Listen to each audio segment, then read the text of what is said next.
তারাবির সালাতের রাকাত বিতর্ক এড়িয়ে চলুন। রাকাত নিয়ে বিতর্ক করবেন না। 8 রাকাত 20 রাকাত নিয়ে যে মারামারি এই দেশে, এটা শয়তানের ফন্দি।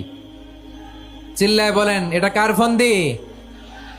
আমরা 20 রাকাত পড়ি, আপনারা হয়তো 8 রাকাত পড়েন, কোনো অসুবিধা নাই। আমরা যারা 20 রাকাত তো আমরা পড়তেছি, আমরা 20 রাকাতের কথাই বলি। 20 রাকাত আমরা পড়বো আজীবন। সৌদি আরবে মক্কা মদিনায় 20 রাকাত পড়ে, কোনো অসুবিধা নাই। অন্যান্য মসজিদ গুলো 8 রাকাত পড়ে, এই নিয়ে এদের মধ্যে মারামারি আছে?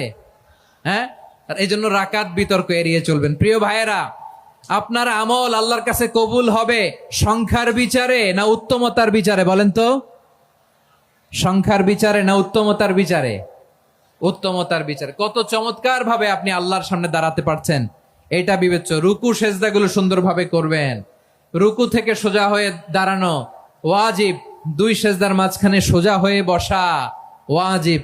এই তাদিলুল আরকান বাদ দিলে হানাফি মাযহাব মতে সৌ সেজদা দিতে হবে, অন্য মাযহাব মতে নামাজই হবে না, আপনার নামাজই হবে না। এই জন্য ধীরস্থির ভাবে তারাবির সালাত যেন আমরা আদায় করি। পারা যাবে তো ইনশাআল্লাহ? 3 নাম্বার